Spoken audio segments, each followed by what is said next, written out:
I'm Regina, 32 years old. 3 weeks ago, I walked through the front door of my family's Thanksgiving dinner carrying my grandmother's pecan pie, only to find my chair had been removed from the table. 23 relatives were already seated, and not a single word was said. My mother looked at me and calmly said, "There's no room for disappointments." I didn't cry. I didn't scream. I simply placed an envelope on my father's plate and said, "Happy Thanksgiving. I finally understand why you hate me." Inside that envelope were the DNA results my grandmother had left me before she passed, answers to questions I'd carried my whole life. But the truth didn't just explain the past, it also raised one bigger question, one that nobody in that room could answer. Before I continue, if this story resonates with you, please take a moment to like and subscribe, but only if it truly speaks to you. Thanksgiving had always sounded warmer in my head than it ever felt in real life. In my imagination, it was laughter layered over clinking glasses, hands reaching across the table without hesitation. That afternoon, I walked into my parents' dining room hoping, quietly, that this year might finally feel like that. The smell of roasted turkey and spices hung in the air, heavy and comforting, almost convincing me I belonged there. I scanned the table out of habit. Plates neatly arranged. Napkins folded just right. Candles already lit. Then my eyes slowed. There were fewer chairs than usual. At first, I thought I was mistaken. I counted again, subtly, like I didn't want to draw attention to myself. Everyone else had a place. Even the old, wobbly chair from the hallway had been pulled in for an extra cousin. Mine was missing. I stood there longer than I should have, coat still on, keys cold in my hand. My mother noticed first. She didn't look surprised, just tired. My father cleared his throat and said it calmly, as if explaining the weather. "There's no seat for disappointments this year." The words weren't loud. They didn't need to be. They settled into the room like dust, fine and unavoidable. Conversation stalled for half a second, then continued, too quickly, too deliberately. Someone laughed a little louder than necessary. Someone else reached for the gravy boat. No one met my eyes. I felt heat rise to my face, not anger exactly, more like shame's quieter cousin. My chest tightened, and I suddenly became aware of how young I must look standing there, how out of place. 24 years old and still hoping approval might appear if I waited long enough. I nodded. I don't remember deciding to do that, but my head moved anyway. A reflex. Survival. "It's okay," I heard myself say, though it didn't feel like my voice. "I understand." What I understood was this: love, here, came with conditions. Progress reports. Milestones. And tonight, I hadn't passed inspection. I hung my coat back up slowly, fingers brushing the fabric longer than necessary, as if grounding myself. The clatter of dishes felt louder now. The room seemed smaller, sharper around the edges. As I turned toward the door, my mother spoke again, something about leftovers, about calling later, but her words blurred together. I smiled once more, a practice thing, and stepped outside before anyone could stop me. The cold hit instantly. Honest, biting, real. It stole my breath in a way the room inside never had. I stood on the porch for a moment, shoulders hunched, listening to the muffled sounds of dinner continuing without me. That was the moment something shifted. Not anger. Not rebellion. Just a quiet, steady resolve. If there was no seat for me at that table, then I would stop begging for one.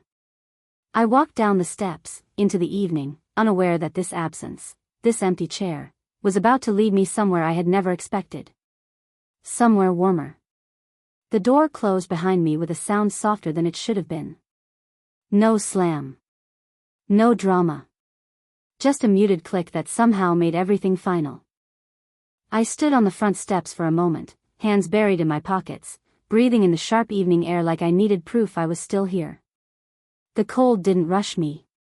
It settled in slowly, honest and uninvited, seeping through my jacket and into my thoughts. My breath fogged in front of my face, each exhale steady, controlled, like if I stayed calm long enough, the sting in my chest would fade on its own. The neighborhood was quiet in that specific Thanksgiving way. Houses glowed warmly from the inside, windows fogged just enough to blur silhouettes moving around dinner tables. I could hear laughter drift through the glass of one home, the scrape of chairs being pulled closer together in another. Everyone had a place tonight. Everyone but me. I started walking without a destination in mind. My shoes crunched against dry leaves scattered across the sidewalk, the sound oddly comforting in its rhythm. Step. Crunch. Step. Crunch. It gave my thoughts something to follow instead of circling back to the same words my father had used so casually. No seat for disappointments. I wondered when I'd first become that in their eyes. Not a son trying to find his footing, but a symbol of what hadn't gone according to plan. The thought sat heavy, but it didn't crush me the way it might have once. Something about leaving that house had loosened its grip. Halfway down the block, I slowed. The streetlights cast long, uneven shadows, and for a second, my own looked taller, steadier than I felt. I rubbed my hands together, trying to bring warmth back into my fingers. That's when I noticed the porch light. It was on when most others weren't, soft, amber, deliberate. It spilled onto the sidewalk like an invitation that hadn't been spoken out loud. I recognized the house immediately. I'd passed it 100 times before, exchanged polite nods, helped carry groceries once when her car was double parked. She lived alone. Everyone knew that. I hesitated at the edge of the light, unsure why my steps had slowed. Maybe it was the quiet inside me finally settling. Maybe it was the fact that this light didn't feel like it was meant to impress anyone. It was just there, steady and warm. The door opened before I could decide anything. She stood there in a soft sweater, sleeves pushed up slightly, hair pulled back in a loose way that suggested comfort, not effort. Her eyes met mine, and instead of surprise, there was recognition. Like she'd already sensed someone might need to pass by tonight. "You're out late," she said gently. Her voice was calm, unhurried. No questions yet. No judgment. Just observation. I shrugged, suddenly aware of how cold I must look. Long evening. She studied me for a moment, not in a way that made me uncomfortable, but like she was listening to everything I hadn't said. The porch light framed her face, catching the quiet kindness there. "Well," she said after a beat, stepping slightly aside, "you don't look like someone who should be alone right now." The warmth from inside brushed my face, carrying the scent of bread and tea. I didn't step forward yet. Part of me still believed warmth had to be earned. But another part, smaller, braver, recognized something different in her open doorway. Not pity. Presence. And for the first time that night, the cold loosened its hold on me. I stayed where I was, half in the cold, half in the glow of her porch light, like stepping forward might require an explanation I didn't have ready. She didn't rush me. That was the first thing I noticed. No awkward silence filled the space between us, just the soft hum of the house behind her, warm and alive. "Come in," she said again, not louder, just clearer. "At least warm up." I hesitated, instinctively. Years of being careful had taught me not to assume invitations were real until they were repeated. She must have seen it in my face, because her expression softened, not pitying, just understanding. "There's soup on the stove," she added, almost casually. "And more food than one person needs." That did it. Not the food, exactly, but the way she said one person, as if loneliness were a practical problem with a simple solution. I stepped forward, brushing past her carefully, aware of the closeness for a brief second. She smelled faintly of soap and something herbal, clean and grounding. The door closed behind us, and with it, the night. Inside, her home felt lived in the best way. Not staged, not quiet with loneliness, just calm. Lamps instead of overhead lights. A table set with two places, one chair pulled out slightly, like it had been waiting. That small detail hit me harder than I expected. "You didn't have to," I started. She waved it off gently. "I said it earlier. Old habit." I like the table full, even when it's not. She pulled the chair out the rest of the way and looked at me, waiting, not instructing, not insisting. Just offering. I sat slowly, almost reverently, as if sudden movement might break the spell. The chair didn't wobble. It didn't feel borrowed. It felt like mine. As she ladled soup into a bowl and placed it in front of me, her hand brushed mine, brief, unintentional, but warm enough that I noticed it linger in my awareness long after she moved away. She sat across from me, folding her hands loosely, watching to make sure I was settled before sitting back herself. For a moment, neither of us spoke. The quiet wasn't empty.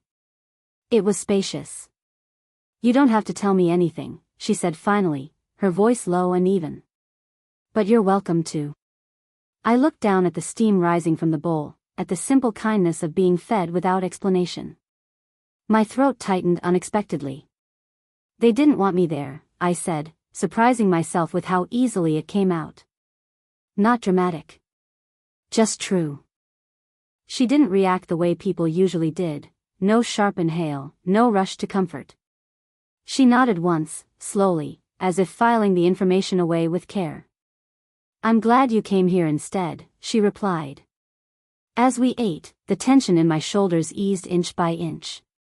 She asked gentle questions, not about success or plans, but about what I liked, what helped me breathe easier. When I laughed softly at something she said, her eyes brightened, like she'd been waiting for that sound. Every so often, our knees brushed under the table. Neither of us moved away. And sitting there, in a chair that had been offered without judgment, I realized something quietly profound. This wasn't rescue. This was recognition. And it felt like the beginning of something I hadn't known how to name yet. Dinner unfolded without ceremony, and somehow that made it feel more intimate. We ate slowly, not because the food demanded it, but because neither of us seemed in a hurry to reach the end of the moment. The soft clink of the spoon against the bowl filled the spaces between words, steady and unintrusive. She asked me simple things at first, what kind of music I liked, whether I preferred mornings or late nights. Questions that didn't feel like tests. When I answered, she listened with her whole posture, leaning in just enough to show she was present. It was disarming. I found myself speaking more freely than I usually did, the edges of my thoughts softening as they left my mouth. At one point, she laughed, quiet, genuine, and reached up to brush a loose strand of hair behind her ear. The gesture was unthinking, natural. I noticed the faint lines at the corner of her eyes when she smiled, not as flaws but as proof of a life fully lived. There was confidence in her stillness, and a gentleness in the way she held it. Eventually, the conversation turned, as it often does when comfort settles in. "My parents like things to look a certain way," I said, staring into my bowl. I think I stopped fitting that picture a while ago." She didn't interrupt. Just waited. "I used to think disappointment was something you did," I continued. "Like a mistake you could fix. Now it feels more like a label." She set her spoon down carefully before speaking. "Labels are easier than listening," she said. "People use them when they're afraid of sitting with complexity." Her words landed softly, but they stayed. She hesitated, then spoke again, this time more quietly. "I know what it's like to be measured against someone else's expectations." Her fingers traced the rim of her mug absent-mindedly. "I spent a long time being the right choice for everyone but myself." I looked up then. There was something vulnerable in her expression, something held just beneath the surface. "I was married for 15 years, she said, not apologetically. On paper, it was perfect. In reality, I learned how to make myself smaller without anyone noticing." The room felt warmer suddenly, closer. Our knees brushed again under the table, this time staying in contact. Neither of us acknowledged it, but the awareness settled between us like a shared secret. "I don't think anyone should have to earn a seat at the table," she added, meeting my eyes. "Not in their own family. And not in their own life." The words hit something deep in my chest. I hadn't realized how much I needed to hear them said aloud. We finished eating and moved to the living room, carrying our mugs with us. The couch was wide, but we sat close, shoulders nearly touching. A movie played quietly in the background, more atmosphere than entertainment. Our conversation drifted, work stories, small regrets, moments that shaped us in ways we hadn't expected. At one point, I noticed the way she glanced at me when she thought I wasn't looking, curious, thoughtful, warm. Not desire exactly. Something steadier. Recognition. For the first time that evening, I felt the subtle tension shift. What had begun as comfort was slowly becoming connection. Not rushed. Not reckless. Just two people, speaking honestly, discovering that being understood could feel this quiet, and this powerful. The movie continued to play, but neither of us was really watching it anymore. The dialogue drifted in and out, meaningless compared to the quiet awareness growing between us. Outside, the wind brushed against the windows softly, like it didn't want to interrupt. We sat close enough now that the space between us had disappeared without either of us deciding to remove it. Our shoulders touched lightly, accidentally at first, then not at all by accident. I noticed how she adjusted her posture, just slightly, as if testing whether the closeness felt as natural to her as it did to me. It did. She exhaled slowly and leaned back into the couch, then, almost without thinking, rested her head against my shoulder. The contact was gentle, tentative, more a question than a statement. Her hair brushed my jaw, soft and warm, and my body stilled instantly, like any movement might break the fragile balance of the moment. Neither of us spoke. I could feel the subtle weight of her head, grounding in a way that surprised me. My breathing slowed, matching hers without effort. The world seemed to narrow to this single point of contact, her warmth through fabric, the faint rise and fall of her chest, the quiet trust implied by the gesture. After a few seconds, she shifted, as if reconsidering, lifting her head just slightly. I didn't move away. Instead, my shoulder stayed where it was, steady and open. That was enough. She settled back again, this time more confidently. My hand rested on my thigh, fingers curled loosely. I became acutely aware of how close it was to hers. When the backs of our hands brushed, it sent a small, unmistakable current up my arm. She didn't pull away. Her fingers relaxed, drifting closer until they rested against mine. Still, neither of us said anything. The silence wasn't awkward, it was attentive. Full. It felt like both of us were listening to something unspoken, waiting to see if it would ask to be named. My thoughts flickered briefly to the outside world, what this might look like, what assumptions people would make, but they faded just as quickly. Right now, those voices felt distant. Unimportant. She shifted again, turning her face slightly toward me, her cheek still against my shoulder. I caught the faintest hint of her smile, not playful, not flirtatious, something softer. Something grateful. "This is okay," she said quietly, more to herself than to me. I swallowed, my throat suddenly dry. "Yeah," I replied just as softly. "It is." Her fingers moved then, slowly, brushing against mine before threading loosely together, not interlaced, not claiming. Just connected. The contact felt deliberate, careful, as if she wanted to make sure I understood this wasn't a mistake. I did. The movie ended at some point, the screen dimming into darkness. Neither of us reached for the remote. The room stayed exactly as it was, warm, dim, suspended in a moment that didn't need direction. In that stillness, something important settled between us. Not urgency. Not expectation. Trust.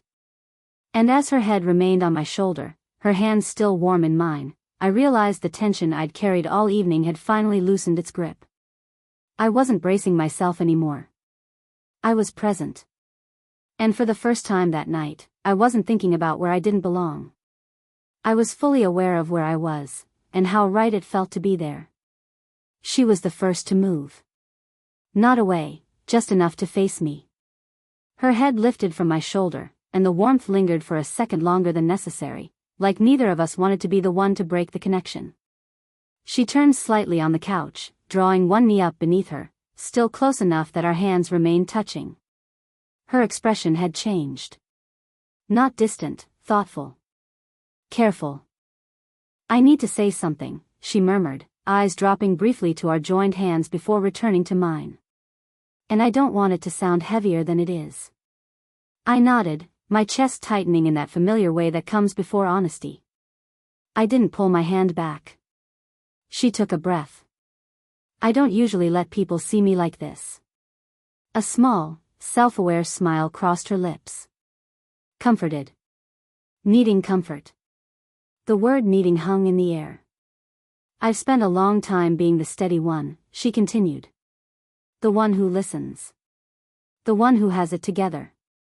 Her thumb brushed gently across my knuckle, an unconscious motion. "And tonight, I didn't want to be that person." Something in her voice, quiet, vulnerable, made me lean in without realizing it. Not closer physically, but emotionally. Like I was trying to meet her where she stood. "I don't think there's anything wrong with that," I said. "With needing someone. Even just for a night." She studied me then, really studied me. Not with doubt, but with curiosity, like she was trying to understand the shape of my sincerity. "I worry," she admitted, "about how this looks. About lines people think shouldn't be crossed." Her smile faded, replaced by something more honest. "I don't want to take something from you you'll regret later." Her concern wasn't about herself. That mattered. I squeezed her hand gently, just enough to let her feel the reassurance behind the gesture. "You're not taking anything," I said. "You're giving me a place where I don't feel like a disappointment." The word surprised both of us. Her breath caught, not dramatically, just enough that I noticed. Her eyes softened, shining slightly in the low light. She turned my hand over, palm up, studying it like it held an answer. "I forget," she said quietly, "that I don't have to protect everyone all the time." "You don't," I replied. "Not here." Silence followed, not empty, but reflective. She leaned back again, not all the way this time, just enough to stay connected. Her shoulder brushed mine, grounding us both. "I don't know what this is," she said after a moment.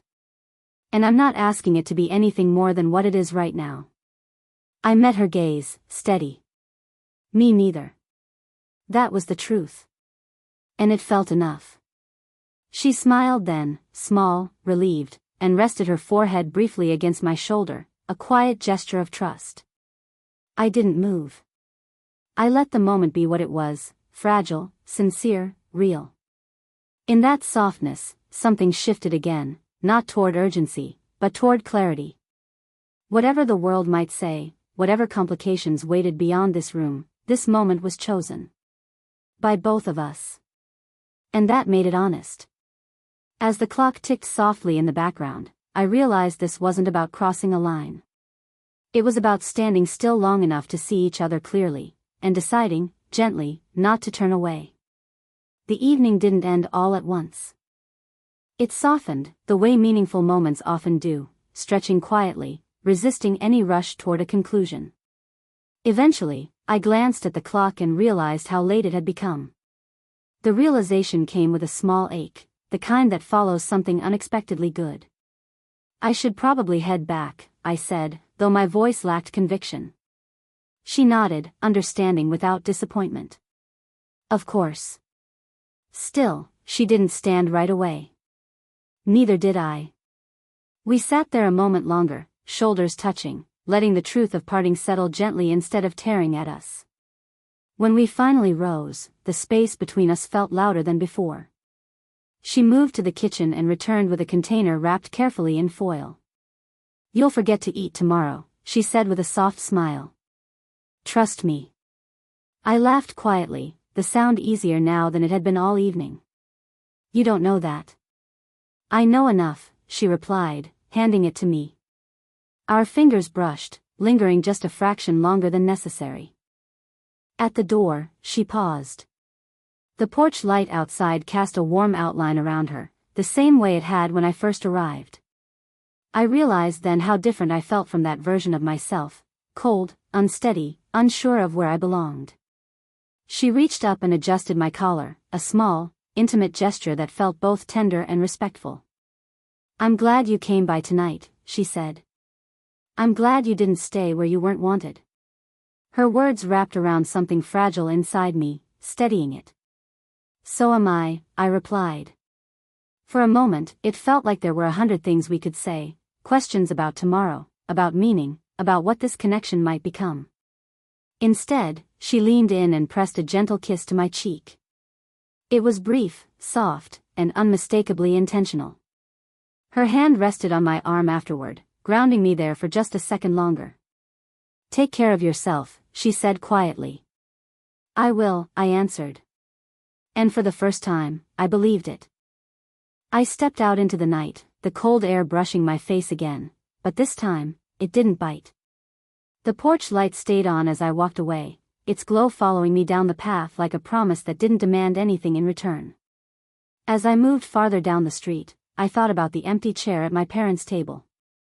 How final it had seemed. How defining. But now, the memory felt different. Some people remove your seat to teach you where you don't belong. Others offer you one simply because they see you, without measuring, without expecting you to perform. That night, I learned the difference. I didn't know what the future held. Whether our connection would grow into something lasting or remain a quiet turning point I'd carry with me forever. What I knew was this: I had been chosen, not out of obligation, not out of rebellion, but out of understanding. And that was enough.